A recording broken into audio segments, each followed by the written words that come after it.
Welcome. I'm Nancy Geist Giacomini, one of several mediators that practices across the state of Pennsylvania with the Office for Dispute Resolution. And I'm pleased to bring you a presentation today that we've called Why Mediation, to inform you about the services that are offered out of ODR, specifically related to having a mediator join you across the state when you find yourself in conflict and would like a mediated process to help move some issues along and help get parties unstuck in conflict. I often begin talks like this with a quote from psychologist Abraham Maslow that goes something like, "If the only tool you have is a hammer, you tend to see every problem as a nail." I like this quote because it's kind of the short answer to a longer conversation about why mediation. And what I mean by that is that so often when we find ourselves in conflict, whether it's personal conflict or in our schools or even in our jobs and communities, a lot of times we feel like we don't have a better way to manage or resolve that conflict until it's good and escalated, and we grab the metaphoric hammer and try to use some blunt force to fix the things that's been poking us for a good long time. What I like about the quote and the conversation around why mediation is that we really are all equipped with a much better set of skills and a range of tools in a toolbox when we're faced with conflict to help us get unstuck, move towards more sustainable, constructive results with other people, and protect the relationships that often are needed to carry a good decision forward after the conflict and the issues have been resolved. Mediation is one of those options with a toolbox full of tools, and I hope you'll enjoy the presentation as I introduce you to the services that we have available. The Pennsylvania Office for Dispute Resolution is contracted by the Commonwealth of Pennsylvania Department of Education to provide both due process as well as mediation in the state, as required under the Federal Individuals with Disabilities Education Act, or IDEA. Families and local education agencies have a very easy way to link to the services that we provide and to request the services, including due process, mediation, and facilitation. So I'm eager to introduce those to you today. Federally mandated services include due process hearings and the option of voluntary mediation. Non-mandated services offered in Pennsylvania also include special education consult line, IEP and GIEP facilitation, resolution meeting facilitation, training, settlement conferences, and other engagement projects for families and educators. The ODR is also incorporating information in the field today on restorative justice practices and conflict coaching. PA mediators like me are located throughout the state and are randomly assigned when a request is received by the Office for Dispute Resolution for mediation or facilitated services. While each of us brings a unique skill set, different style, and different credentials, we all follow what's called a facilitative style mediation. That means that we don't direct a mediated outcome. We facilitate a process that lets you get into a room together with others invested in a student to get creative together and work towards common ground. So let's pause for an early question based on what's been covered so far, and we'll do a couple of these questions as we go just to try to solidify a couple of the concepts that I'm eager to introduce today. The question is this: are mediators stakeholders, decision makers, neutral third parties, or teachers? The correct answer is neutral third parties. We do not have a direct stake in the conflict that we're present to mediate, except that we're hoping to help facilitate a process that gets folks to some common ground. We are not direct stakeholders, we are not decision makers, and we are not teachers. So in addition to the staff that manages daily ODR operations out of Harrisburg, and the trained mediators who are located and travel across the state to support families and schools experiencing conflict, we are informed by the ODR Stakeholder Council. This council consists of a broad group of stakeholders from the special education community.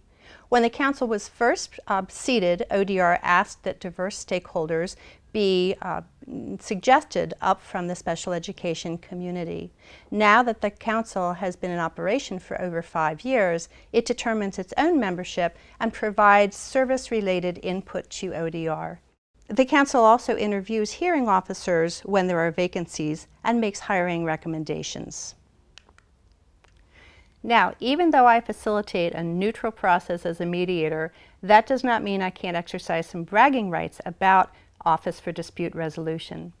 Many people may not know that the Pennsylvania Office for Dispute Resolution is one of just 4 states recognized by the Center for Appropriate Dispute Resolution in Special Education, also known as CADRE. We are recognized as what they call exemplar. What this means is that we are recognized for sustained programs and services and a model of support for families and schools in the state that really isn't found in almost any other state across the country. Services are provided across local education agencies. Our work supports early intervention preschool programs, school districts, intermediate units, charter, and cyber schools. ODR is exemplary because we consistently go above and beyond that required by IDEA. And we're really proud to be known as an exemplar state and very privileged to do this work with you. A quick snapshot of ODR provided services includes both informal and interest-based services like the consult line, training, education, and facilitation. But as you move along the slide towards the middle and to the right, what you'll see is that we also provide mediation, resolution and settlement, conference support, and the rights-based formal support found in due process hearings. Before reviewing these options with a new question, I want to be clear that using mediation or facilitation along those less formal options in no way takes away the right to exercise a request for due process for either parents or educators. Sometimes mediation is requested at the same time as someone requests due process, and at other times folks ask for mediation and opt later to request due process if mediation was not satisfying in getting the results that were hoped for.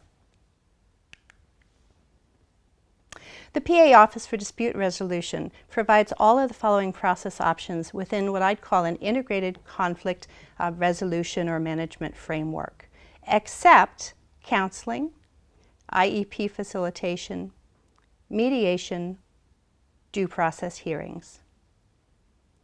The right answer is A. ODR does provide IEP and GIEP facilitation, mediation, and due process hearings. We do not provide counseling, although the Consult Line and ODR website offers many supportive resources for schools and families in the state. Okay, let's get back to the question of why mediation. In these next couple of slides, I'd like to introduce you to some of the reasons why mediation is often more successful and satisfactory to parties in conflict than some of the other options, including due process hearings. Mediation is voluntary and it's efficient. ODR does all of the outreach and scheduling and pays mediators. All that's needed to prompt outreach and mediation is a request to ODR. The process is inclusive and it empowers all parties equally to build sustainable future results while protecting relationships needed to move forward together. And this is all done always with centering the student in mind, even if the student is not present in the room while we're doing the work of mediation. Mediation and mediated agreements are also binding and more satisfying and sustainable than other forms of conflict resolution, including due process.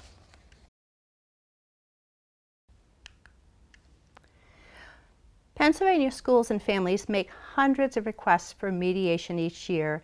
And again, mediation and due process are never forced choice or dichotomous choices. You always have the right to due process. You never forfeit it by opting to try other facilitated and mediated process options first. And if you go to mediation or have a facilitated meeting and later decide that due process is necessary, you can always come back to ODR and make that request. Still, in a side-by-side comparison, taking a look at expedience and time investments, costs and outcomes, mediation really does have a lot to offer both educators and families. In sum, mediation typically can be scheduled much more efficiently and often within just 10 days of a request. It requires a lot less time commitment preparing for the mediated process versus a due process hearing. And oftentimes mediation takes just a couple of hours or perhaps a day versus more hours and perhaps a couple of sessions across a couple of days for due process. Also, ODR pays mediator fees, and if you go to a due process hearing, those costs are typically out of pocket and are not borne by ODR. And it can be proven that mediated agreements are often more sustainable and satisfying to parties than a due process outcome determined by a third-party hearing officer. Not because the hearing officer doesn't make wise decisions, but because when people get into a room together and create their own solutions together, you're empowered to make those decisions together and to shape an agreement if you decide to put that agreement in writing that is in your words and are your solutions to your own conflicts and issues. The bottom line is that mediation, like that offered by the Pennsylvania ODR, empowers people in ways that can and do improve relationships and restore a sense of trust, open lines of communication, and support collaborative problem solving and decision making, whether a written binding agreement is the outcome or not. Like Hearing Officer Brian Jason Ford has been known to say, "I'm never going to write a better due process decision than a mediation or a settlement agreement." Okay, so let's take a minute for another question. Mediation can restore opportunities for A, trust, B, communication, C, collaborative decision-making, or D, all of the above. The answer is D, all of the above. Mediation tends to both results and relationships and offers opportunities to rebuild trust, open lines of communication, and encourage more satisfying, inclusive, and collaborative problem-solving and decision-making. So now that we've covered some reasons why mediation is a useful process option to consider when you find yourselves faced with conflict, let's talk a little bit how to weigh options and request the best fit process when you find yourself in conflict. The ODR hosts a website resource with all of the information parties need to make an informed decision about conflict management and resolution options. Cadre, also mentioned earlier, offers additional online resources for families and schools looking for additional information about process options when faced with a conflict.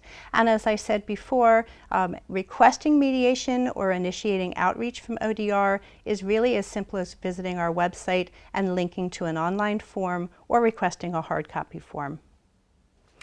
These resources, together with a call to consult line as useful, can really help families and schools select a process that is most suited to the situation in which they find themselves.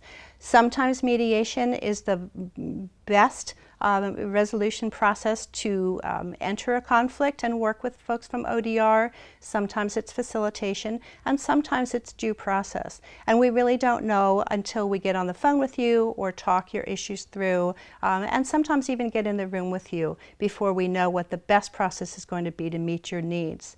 But some of the process options you're going to be weighing when you begin to look at our resources or reach out to Consult Line include requests for facilitation versus mediation versus due process hearings. So some decision criteria to weigh when you're thinking about using ODR to visit with you in conflict. What you want to weigh is who needs to be at the table and some of the goals of the process that you're looking for. So for instance, in facilitation, some of the things you want to think about is, are you dealing with issues that require the whole team to be at the table? is the priority goal to work together and take the time that's needed to complete an IEP or a GIEP document? And are relationships important? Is it the case that you are in a school or in a district or in a situation that is going to last for some time, and folks that are in conflict need to come together, work together, and stay together moving forward in the interest of a student being served? That really fits pretty well with facilitation. On the other hand, if you're thinking about mediation, a lot of times the tipping point for that decision might look like fewer folks may be the right way to go in the room. You need a couple of key decision makers. Or you like the idea that a third party, like mediators from ODR, will visit with you, sit with you, and lead the agenda of the process. Not lead the outcome, not lead the decisions, but lead the agenda. Sometimes folks find that that is useful, having that neutral person there to help the process move forward. You might also like the idea that an outcome of mediation will result in a binding agreement that needs to be followed. And if that's the case, as you fill out your form or as you consult with ODR, you may find that mediation is the right best fit in the moment and at the time. On the other hand, due process is valid and often useful if you're dealing with conflicts that have not been able to be resolved in any other way. If you feel that you're dealing with a systemic injustice or a personal injustice that will not be resolved in some of the other processes that we offer, or if transparency is more of a priority than confidentiality, meaning that outcomes that go through due process are publishable outcomes in the state and do help lead precedent and what happens next in policy. You can figure this out by yourself and complete a form and send it off to ODR, or again, you can get on the line with one of our staff at ODR and they'll work with you along those criteria to help you decide what the first best approach is to what you're dealing with. So let's spend a couple of minutes talking about the mediation process itself. Again, in Pennsylvania, we operate from a facilitative style mediation practice. Basically, that means as facilitators, we are there to guide the agenda, but again, we are not there to shape or drive a decision. And so what that looks like is that we come in and begin with introductions, some process and paperwork reviews before we move into the rest of the agenda.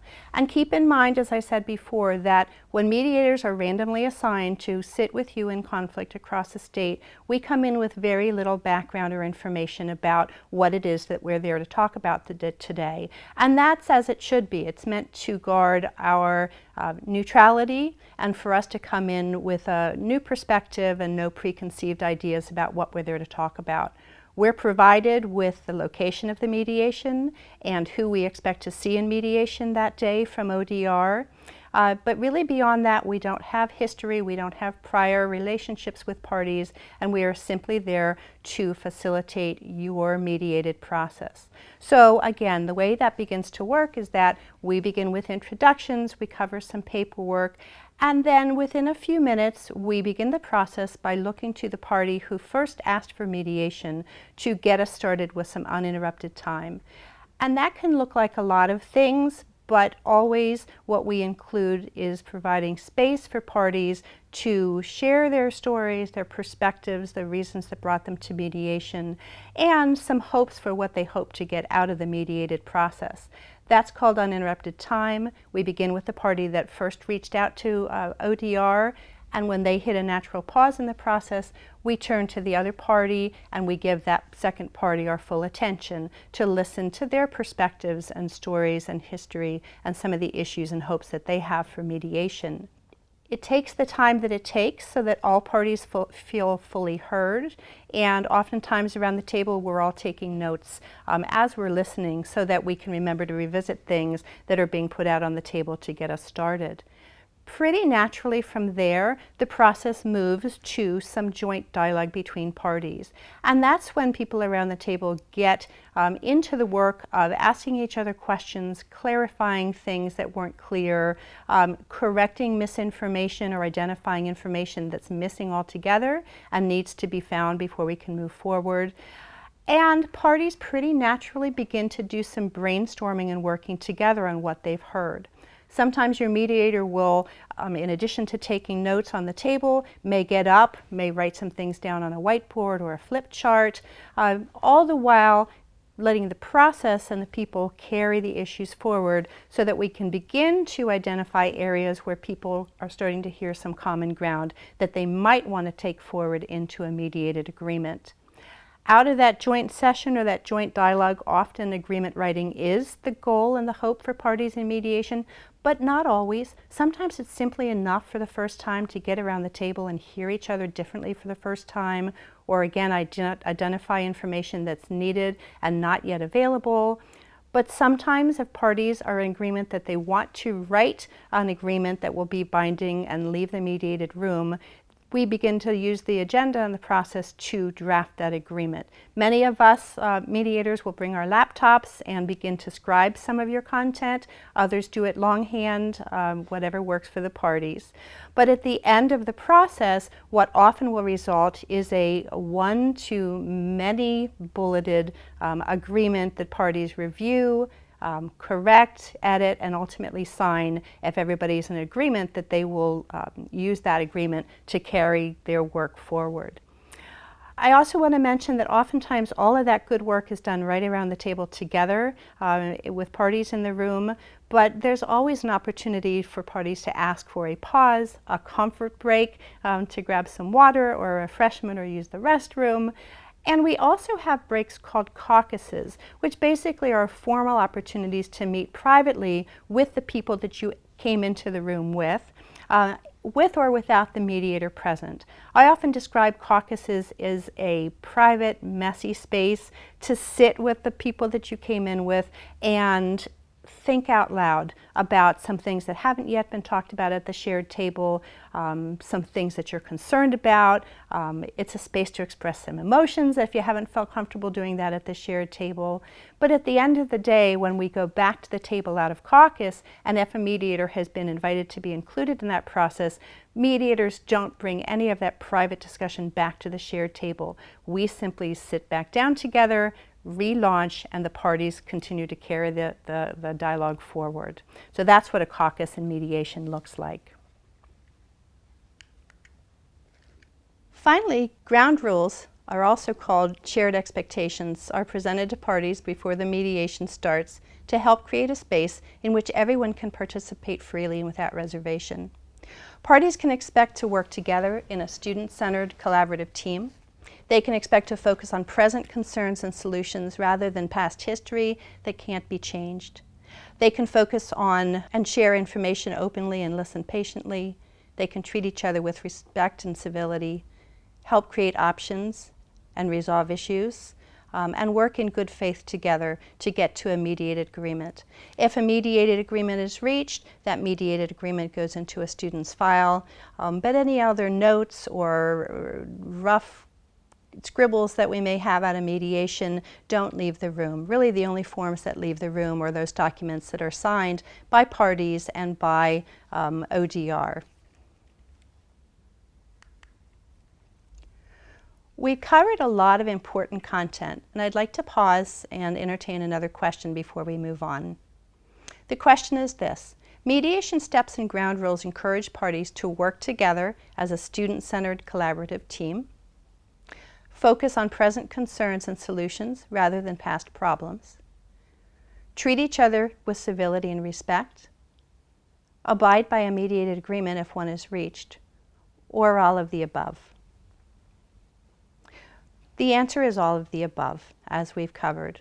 While ground rules can be edited, reviewed, shaped a certain way by parties when they come together in the room, the foundations that we bring from ODR include ground rules or shared expectations that will help parties feel comfortable in the space and allow them to do the best work possible to focus on the issues, center a student, whether or not that student is in the room, and really come together in creative ways to move a conflict from stuckness to a place where common ground can be reached.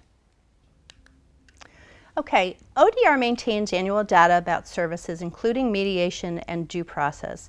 And it might be of interest in your decision making to know that most mediation issues center in birth to 3, 3 to 5, and school-age students around things like the provision of services, compensatory education, IEP issues, placement, and evaluations.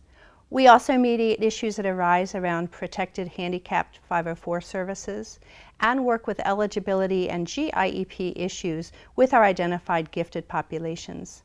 Compensatory education, IEP disputes, placement and evaluation, including independent educational evaluation and evaluation report issues, continue to lead the issues that find their way to due process hearings. The next of several slides offer a peek beneath the surface of some common positions taken in conflict that keep people stuck and feeling far apart from one another. The mediated process helps people get underneath all of those layers beneath the stuck positions so that they can move towards constructive common ground where the real work of agreement begins. Getting underneath positions helps people unearth all the stuff like layers of interests and hopes and fears and past history, and allows them to get beyond those positions and move past destructive or ineffective expressions, accusations, and defensiveness to do the good work of empathy building and finding that common ground. It's often useful to think of conflict like an iceberg, which you see here. And in the visual, what you see is that positions at the top of the iceberg are those things that we often feel safe floating out there to the other parties involved. So what that means is that I might feel in the moment really justified to say, as a parent or a guardian, you do not care about my child. You withheld promised services and they made no progress. Further, I might demand a new evaluation and private district-funded placement, or else due process, right? It's easy in real life to get stuck right there and to draw lines and never break the surface beneath the position where we can find and work through all those underlying interests and needs and identities and traditions and experiences, emotions, hopes, and fears. But what happens when each of us on our different icebergs works together to get below those positions, we find the really good content where we can build that agreement that we're there to work together towards. On the other side, we might talk about the positions that we hear from our schools. They may be feeling and asserting that they certainly do care about the student, that they did not withhold services, and they don't share the feeling that no progress was made. They are inclined on those tips of the iceberg positions to decline demanded evaluations and services because they feel like they have the data necessary to serve their student and your child if you're in the parent's shoes. Again, their positions on the school side are driven by all the same things that are informing a parent's positions. So they are also dealing with interests and hopes and history and fears and needs from a different perspective. But if you look at both of those icebergs and you go all the way down to the bottom, icebergs share common ground beneath the surface, and that's what we're working together to get to. Now let me move forward to the next slide. When successful and agreement writing is the goal, finding common ground can lead to drafting the agreement. The template for ODR agreement writing acknowledges things like ground rules about confidentiality and reminds parties that signed agreements are legally binding and require fulfillment. They are also encouraged to come back to mediation if any part of the agreement lapses or requires more clarity or some edits. And sample language on the slide here to the right-hand side models some of the things that we work to when we sit as mediators with people in conflict to shape tailored agreements that are going to best meet the needs of the parties in the room, and again, on behalf of the child we're there to speak about. So you'll see things like very specific dates and times and who has agreed to do what and what kind of time frame expectations will be met and so forth. And no two agreements look alike. We start with a shared template, but beneath that, mediators will sit with people in conflict to pull their words and put them on the page until everyone is satisfied and comfortable signing a written agreement that will leave the mediation. So it sounds good, right? Again, just because I fill a neutral role in mediation does not mean I'm not an advocate for processes like mediation that empower people to make their own decisions and resolve their own conflicts. Beyond my endorsement, you see a number of different accolades from people who have used ODR in the past and have provided input back to ODR about what they particularly enjoyed about the process and the people as mediators who came in to meet with them in mediation. And we're really proud of the input that we get. We're proud that once people ask for services like facilitation and mediation, it's not at all uncommon that they come back and ask for it again if they hit a new bump or a new issue. And we really think that speaks volumes for what we can provide, and that we really do live into that exemplar label assigned by Cadre to be able to meet the needs of parents and guardians and students and schools. So let's take a look at our original question in the title, Why Mediation? Probably a better title, in my opinion, is Why Not Mediation? Is it lack of awareness or inaccessible resources? If that's the feeling, I really encourage you, if nothing else, to link from this program to the ODR website or the Cadre website for more general information to understand what each state is required to offer and what Pennsylvania specifically offers to families and schools when they're in conflict.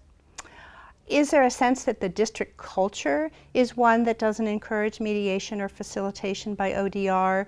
Or maybe there's rumor or an actual firsthand bad experience? Please don't let that stop you from looking to ODR for support again. Sometimes that information may be inaccurate. Sometimes it may be a sense of the room that you might want to check out because other experiences for people who have used our services have been very positive.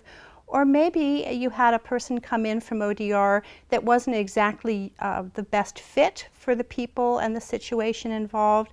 And if you'll mention and talk with ODR staff about any of those concerns, they will work with you to have a person come out to meet with you in mediation or to facilitate a meeting that may be a better fit for you, while still randomly assigning us to protect the neutrality that we bring when we come in to meet with you. Maybe it feels like for some that it's over-escalation or that there may be a loss of power or control when you invite somebody in from ODR to help facilitate or mediate. And again, I just encourage you to weigh that feeling firsthand by inviting us in and trying it. In many ways, you have nothing to lose by requesting mediation and seeing what the services are like firsthand. And you can always, during the process, pause and ask the mediator to meet privately if you have concerns about things like, gee, this is really not the process I thought it was, or I feel like I'm losing control over my own outcome. Those are not things that you should experience in mediation. And there are ways, even in real time and in the mediation, to pause and check that so that everybody is comfortable moving on. Other times we hear that people don't like to air dirty laundry, is sometimes an expression, or that it just feels like it takes too much time and resource expenditure to use the services of ODR. And all I can say about that is that, again, if you give it a try, I am very confident that what you'll find is that we bring those fresh eyes. We are not there to make any kind of judgments about what got us to this place or where you hope to go further. And it can be shown across fields, and certainly in special education, that the time and the energy and the expenditure invested in mediation and lower level facilitation work is much less than the time and the resources invested in going all the way to the most escalated conflict resolution process of due process hearings. So let's take a look at one more question. Mediation is a viable process option for educators and families that want to A. Resolve conflicts without going to due process, B.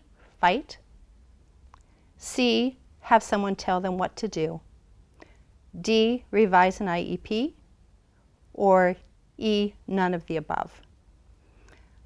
The answer is A.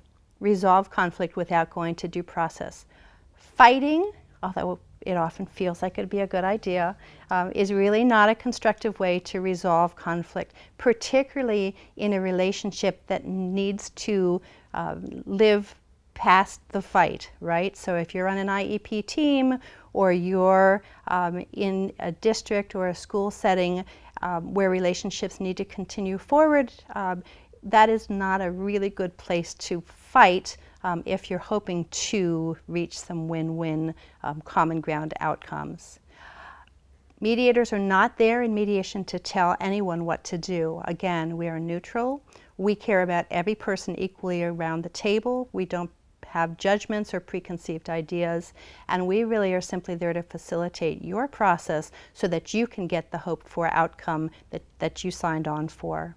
Sometimes parties do begin to talk about specific parts of the IEP or GIEP, and we'll take notes on that, and certain issues will find their way into a written agreement if one is reached in the mediation.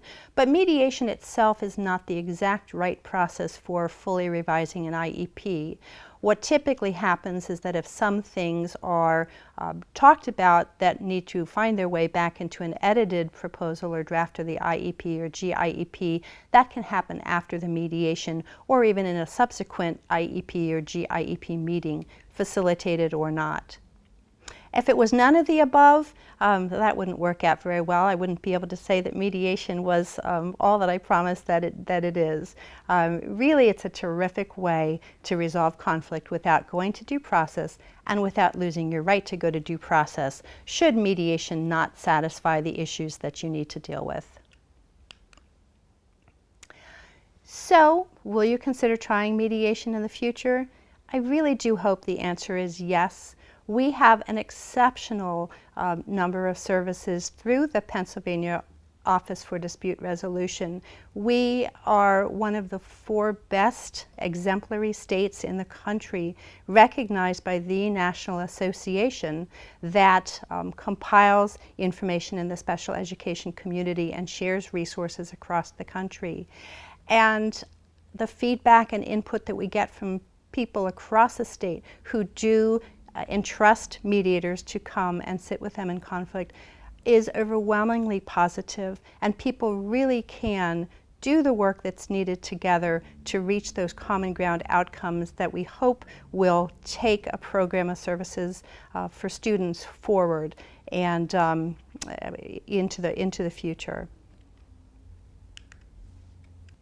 So to wrap up, please know that there are more resources in Pennsylvania through the Office for Dispute Resolution than perhaps you can imagine. And all you need to do is visit our site and link to the guides and manuals and other resources found there. Find contact information if you would like to speak to someone in ODR, or link to the forms there to request facilitation and mediation. We are really proud to serve the Pennsylvania special education community, and I'm very privileged to be able to speak for the mediators contracted across the state to bring these services to you in the form of facilitation and mediation. I encourage you to look at what we offer. I encourage you to talk to other educators and families, and to consider if you face conflict down the road regarding services provided to students identified with special needs, that you consider revisiting this program, looking to our resources, or reaching out to ODR and inviting in a facilitator or a mediator to sit with you and help you do more than bring that hammer to deal with every nail, as we talked about at the start of the program. We all have so many more resources and tools available when faced with conflict, and sometimes all it takes is bringing that third-party neutral in to sit with you and help you get unstuck before moving forward together. Thank you.